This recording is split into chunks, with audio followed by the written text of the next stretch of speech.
खीवसर से भारतीय जनता पार्टी के विधायक प्रत्याशी रहे रेवत राम जी डांगा खीवसर में किसको कैंडिडेट उतारे समझ में नहीं आता। स्थिति इतनी कमजोर लग रही थी।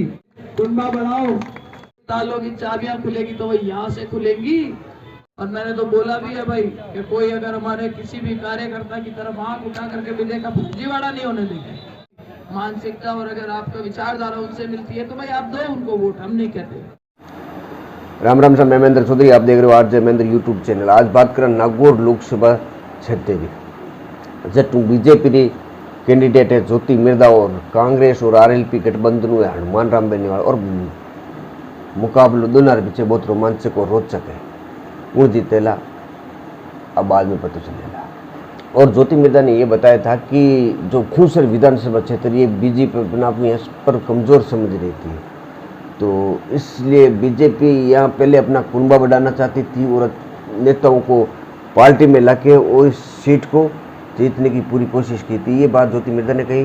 जगदीश पडियार जो कांग्रेस में थे उन्हें बीजेपी ज्वाइन करी, रेवत राम डांगा जो आरएलपी में थे उन्हें बीजेपी ज्वाइन करी, और 1-1.5 साल पहले ज्योति मिर्धा खुद कांग्रेस में थी, उन्हें भी बीजेपी ज्वाइन कराई। और किन तरह खीवसर विधानसभा में एक टफ फाइट रेवत राम डांगा और हनुमान बेनीवाल के बीच रही ने इस बारे में बात करी। देखो ज्योति मिर्धा और पूरा वीडियो। राम राम सर, आज खीवसर की इस चुनावी सभा में मंच पर उपस्थित आप सबके बहुत ही लाड के भाई धनंजय सिंह जी, आपके खीवसर से भारतीय जनता पार्टी के विधायक प्रत्याशी रहे रेवत राम जी डांगा जी, हमारी सम्मानित मंच चलेगा भाई, अभी 10 मीटिंगें बाकी पड़ी हुई है, इसलिए सब कह रहे हैं सम्मानित मंच ही कहो। तो मंच पे उपस्थित सभी नेतागण, आपकी सरपंच साहिब राजू देवी जी, मेरे सामने विराजमान खीवसर और आसपास के क्षेत्रों से पधारे बड़े बुजुर्गों, नौजवान साथियों, माताओं बहनों और प्यारे बच्चों। भाई मैंने तो आज तक खीवसर में इस तरीके की मीटिंग देखी नहीं है, जिस तरीके का माहौल है। और ये सिर्फ खीवसर कस्बे की बात नहीं है। धनंजय सिंह जी, आज सुबह जब हमने कार्यक्रम शुरू करे, बड़ा ऐसे मीटिंग करनी चालू करी और अब आते आते आपके पास पहुंचे हैं, तो लेट आने का कारण सिर्फ एक है, और वो है कि लोगों में इतना उत्साह है भारतीय जनता पार्टी के प्रति। एक एक आदमी, जिसको कहते हैं ना कि बस रोम रोम खिला हुआ है, कली कली खिली हुई है। और जैसे सब लोग इंतजार कर रहे हैं 19 तारीख का कि कब 19 आए और वो अपना वोट और समर्थन दे करके मोदी जी जो ये हवन कर रहे हैं उसमें अपनी आहुति दे सके। राजस्थान में सरकार बन गई, रेवत जी थोड़े से वोटों से रह गए। हिंदुस्तान में सरकार, किसी को भी शक नहीं है कि मोदी जी की सरकार आने में कोई किंतु परंतु कोई ना लगे गए भाई, कोई किंतु परंतु गिरा है, कोई हमारे नहीं चुन के जा सके। आप लोगों को बहुत बहुत बधाई के पात्र हो। आप चुनाव इसलिए नहीं आ रहे रेवत जी की उनके वोट कम थे। जब रेवत जी चुनाव लड़ने आए तो दिल्ली में और जयपुर में बैठ करके उस टाइम लोग बात किया करते थे कि खीवसर में किसको कैंडिडेट उतारे समझ में नहीं आता।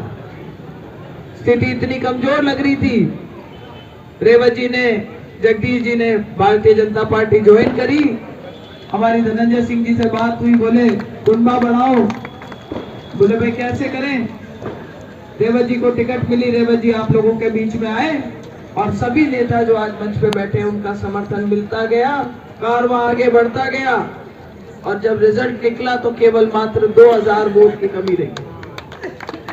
लेकिन मैं ये कहना चाहूंगी कि इसमें योगदान सब लोगों का था और विशेष योगदान हमारे धनंजय सिंह जी का रहा था इस चीज में।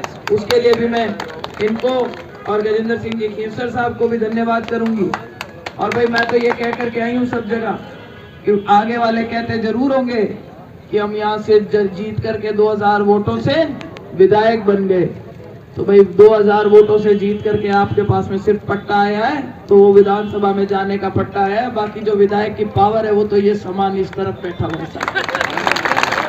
राज भारतीय जनता पार्टी का है, काम होंगे तो यहाँ से होंगे। अगर कोई तालों की चाबियां खुलेगी तो वो यहाँ से खुलेंगी, और जो विकास की गंगा बहेगी तो इस मंच से बहेगी।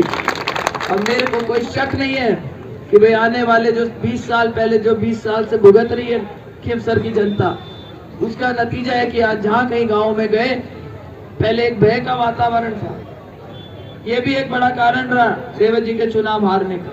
2000 किसको कहते हैं 2000 1000 वोट इधर के इधर पड़ जाते तो भाई क्या का क्या हो जाता, लेकिन भय का वातावरण था। और आज हम उसी बेल्ट में जाकर आए हैं जहाँ पे नेताजी का बहुत भय था।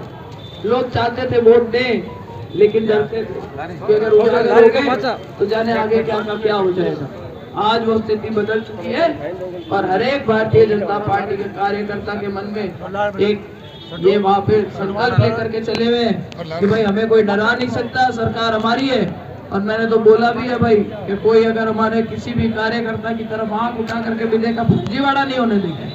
तुम्हारी इच्छा है वोट देने की, उसको दो। लोकतंत्र में ये ताकत दे रखी है, ये पावर जनता के पास है। वोट का इस्तेमाल अगर आपकी भावना है, आपकी मानसिकता और अगर आपका विचारधारा उनसे मिलती है तो भाई आप दो उनको वोट, हम नहीं कहते। लेकिन फर्जी वोट, एक भी फर्जी वोट नहीं पड़े, इस बात के लिए हमारे हर एक कार्यकर्ता को पीछे आज जो मंच पे नेता बैठे हैं उनके पीछे ये खड़े हुए हैं। आज ये यहाँ पे बल दे करके जा रहे हैं हम उनको ये विश्वास दिला रहे हैं कि भाई अगर कोई ईंट से पत्थर मारेगा ना, वहाँ पे ईंट मारेगा तो पत्थर से जवाब देंगे। ये हर जगह मैंने बताया और लोगों का ये भय खुलना बहुत जरूरी है।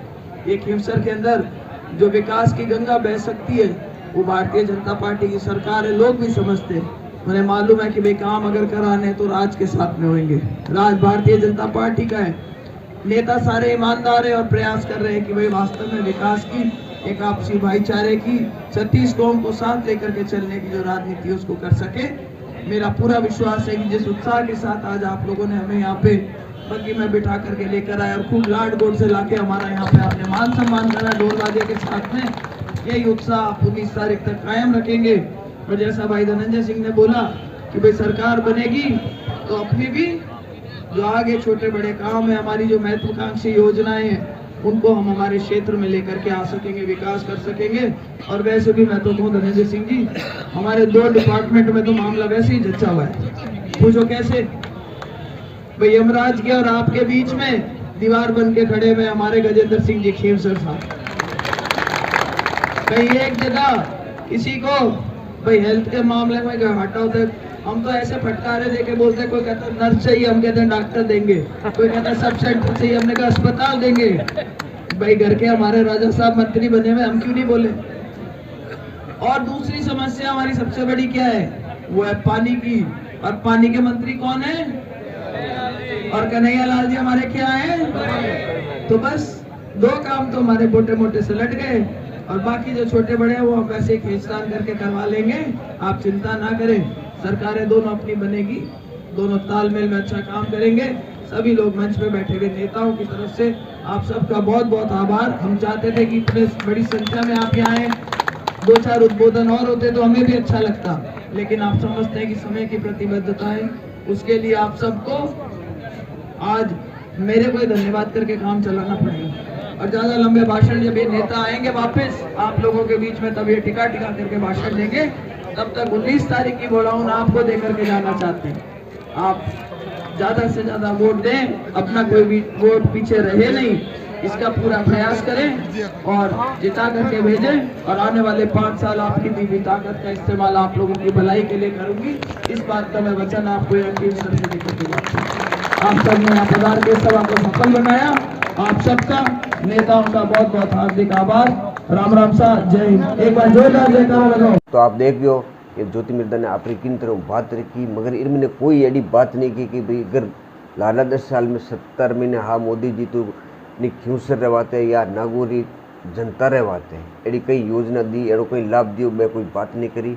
उन्ना कोई आगे उन्नाली जो लोकसभा रे महीने जीतने और बाद में अगर सत्ता में आती है दिल्ली और नागौर में, तो कोई ऐसी योजना नहीं बची कि दग जाता यूँ करा। बस यही बताती रही मैडम कि हम सरकार में हैं, पावर हमारे पास है, फैसला यहाँ से होगा। आपने पूरा वीडियो देखा। जय हिंद, राम राम शाह, देखते रहो आरजे मेंद्र यूट्यूब।